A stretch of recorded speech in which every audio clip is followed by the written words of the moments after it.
Hey guys, welcome back. I'm Elliott. This is Everything Elliott, and today we're going to do some suburban logging. So I got a call about a cherry tree. Well, not a whole tree, but just a limb that came down, and it's fairly large. Up, up, up.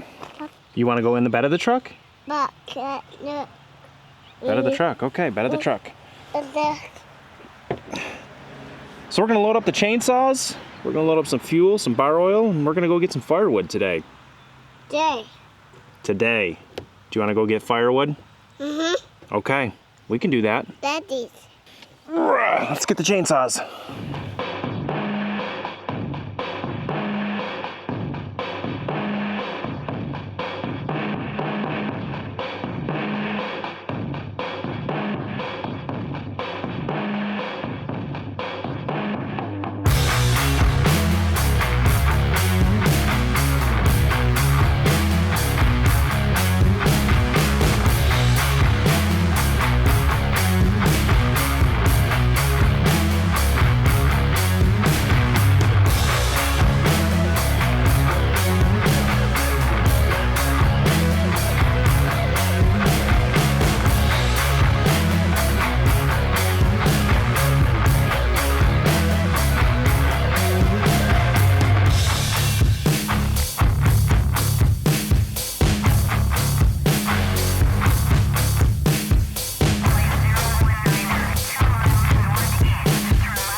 So I'd like to address the elephant in the room, and that is my mustache. I felt like it was a time to change things, and somebody asked me yesterday, are you related to the Lorax? Hey! Oh! Did you chop down this tree? Yeah, well, he speaks for the trees, and I guess I do kind of the opposite. So we're gonna cut this big cherry tree into firewood today, and it is large. There's quite a bit of firewood here, which is kind of why I took this on. We brought the Husqvarna 372 XP and a new saw that I got. It's a Pro Yama, I don't know, off Amazon. It's a top handle saw, and it was cheap. So I don't need a top handle saw often. That's why I didn't want to spend a ton of money on it. I need it maybe 3-4 times a year. And since I don't need it all that often, I figure we'll go cheap. So we're gonna try this thing out today, cutting the limbs and stuff, and the big saw for the big stuff. We're also going to be racing the rain today. Oh, I forgot something in the truck. There we go. Check this out.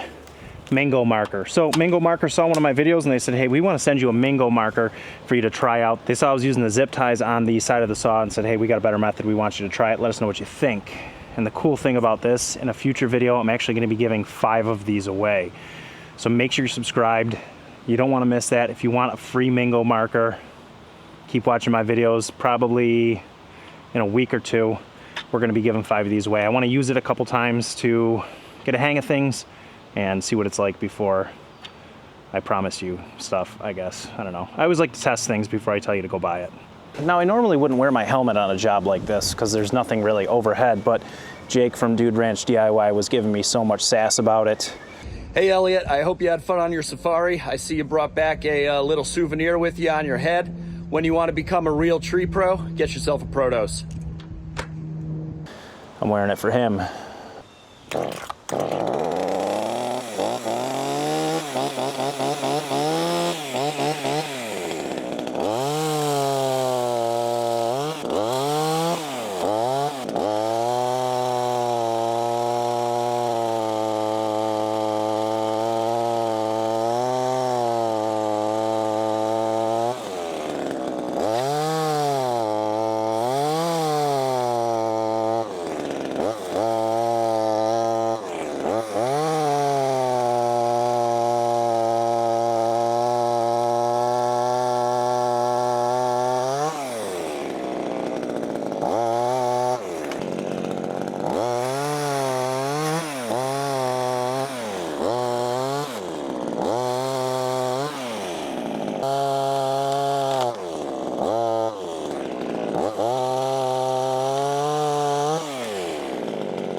I think this carburetor needs a little adjustment.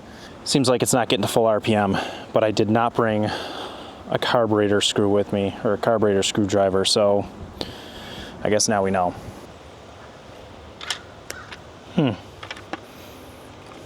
Ow! That's why I wear a helmet. There we go. Didn't have the can in right.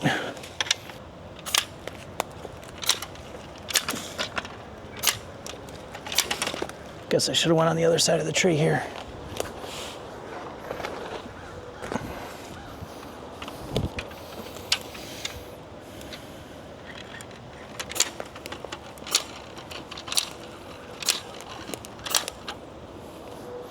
I'm not gonna lie, that is pretty convenient.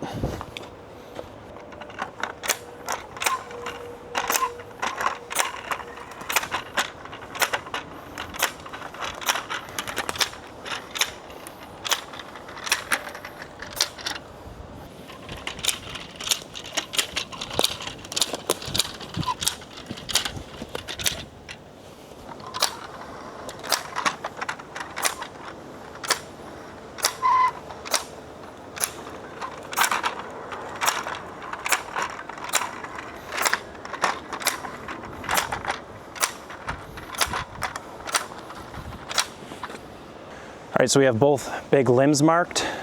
We'll just, we'll cut these all up first. Shouldn't be any issue. And once we get down to here, then we'll worry about the trunk.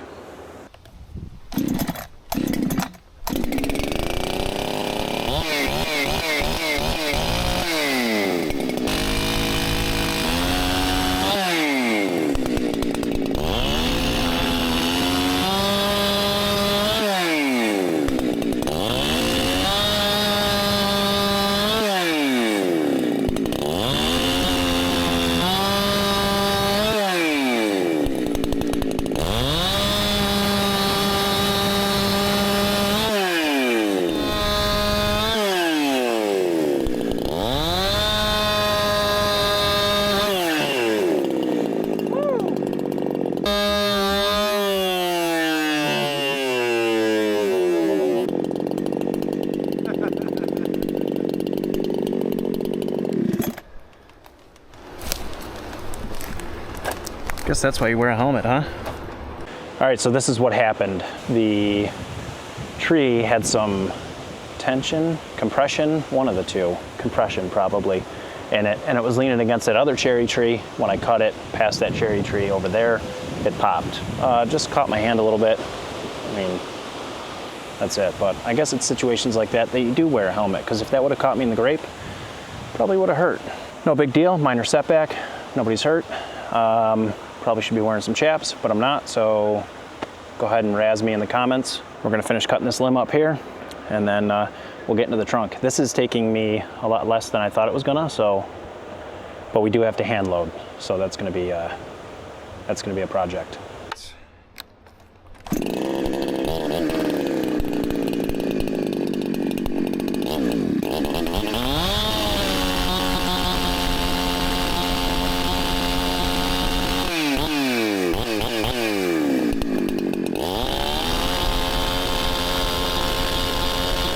All right, so now we're gonna move on to the base of the limb, which these pieces are getting bigger and bigger. I'm gonna get my workout in today. Probably should show you guys the tree that it came off of. There it is. So still healthy-ish. And I don't know if you could see that big rot spot right about there. That's where water was coming in and rotting that and caused it to fall. So you can see the connection point right here. That's all rotted.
we are officially done cutting. So I gotta call the property owner and see about backing my truck up where exactly he wants me to do that.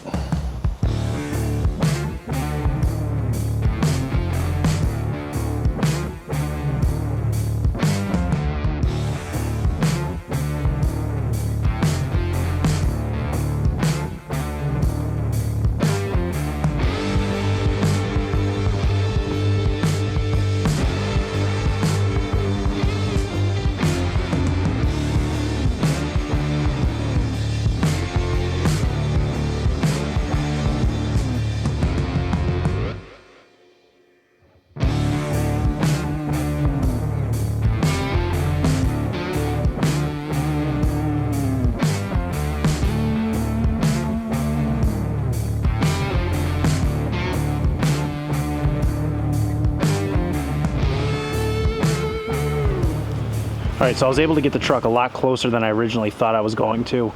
His septic system is right up here somewhere. You could see that little pipe right there, but he said it's only about 10 feet. So he said if you hug the tree line, you make it right past the septic system without an issue. So that's what we did.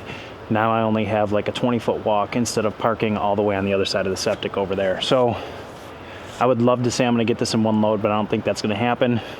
If I can't get it in one load today, I'll have to come back tomorrow and we'll get the second load. But we're gonna heap this truck up and get to it. I brought the log ox. That's what we're gonna carry a lot of the wood with. Yeah, I guess that's the plan.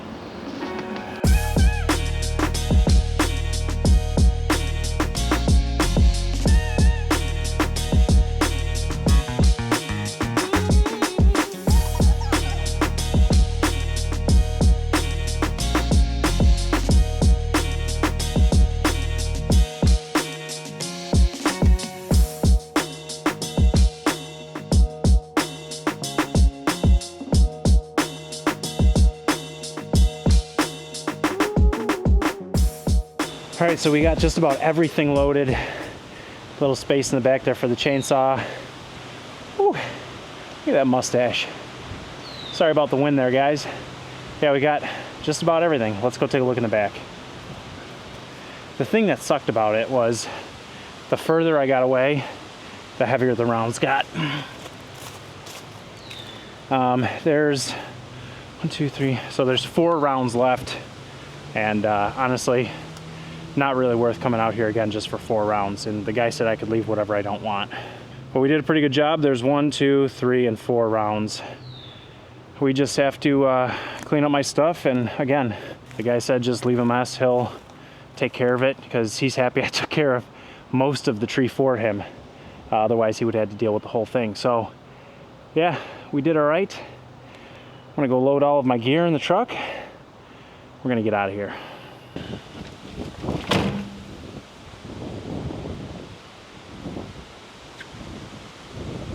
It is crazy windy right now. I was gonna put the drone up, but it's starting to rain and it's insane windy, so we're gonna get out of here.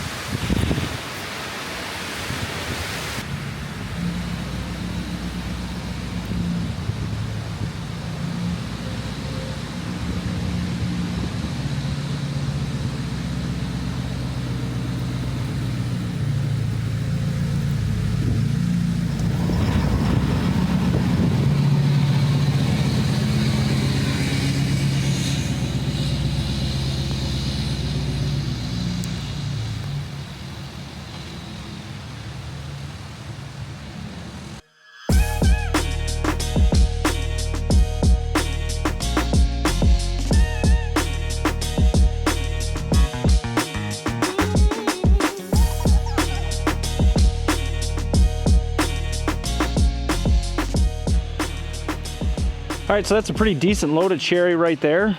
Nothing wrong with that. It's probably, if I were to guess, maybe a face cord and a half, maybe even 2. A lot of limb wood, which is all right. We could probably put the 4-way on for the limb wood and just send it through one time. All right, so let's talk about how things went. Now, it was nice that I was able to get in the backyard a lot closer than I thought I was originally going to be able to. That saved a lot of time. The thing that stunk about the whole thing, as I had mentioned, is the further I got away from the truck, the heavier the rounds got. Suburban Logging, free cherry wood. I mean, it doesn't get any better than that. A couple of the things I used today, log ox worked well, picaroon worked well. It was my first time using the Mingo marker. Yeah, the Mingo marker. And I was pretty impressed. It worked very well for the situation that we were in. Nice long runs, and it worked well. It was certainly faster than the zip tie, that's for sure. It just costs more. A can of paint is like 15 bucks, and the Mingo marker is like 40. But like I said, in a future video, in the next couple videos here, we're gonna be giving 5 of those away. So make sure you're subscribed. You don't wanna miss out if you want a Mingo marker for free. Yeah, I guess I gotta figure out what I'm gonna do for the contest for that. I haven't figured that out yet, but we're gonna give 5 of them away. What else? The Pro Yama, the top handle. Probably should have tested it. I literally opened it and threw it in my truck. Probably should have tested it before we took it there, took it to a little job. It needs some carburetor tuning, that is for sure. It's just not hitting the RPMs that it needs to. Once it's tuned in, I think it's gonna run a lot better. It just wasn't getting the speed on the chain that it needed. So we'll tune that in, and we'll test it again, I guess. I mean, you know, for 100-something bucks, if you're gonna use it twice a year, it's really not a bad investment. So yeah, we got to. I really kind of screwed myself where I put these. I'm gonna have to get creative on moving the splitter. It's really not in the best spot right now, but I got the tractor, so it shouldn't be that big of an issue. Well guys, that's going to be it for today's video. Thanks for watching. Hit that subscribe button below. Make sure you're subscribed because you don't want to miss out on that giveaway we got coming in the next video or two. And yeah, I guess until the next one, have a great day.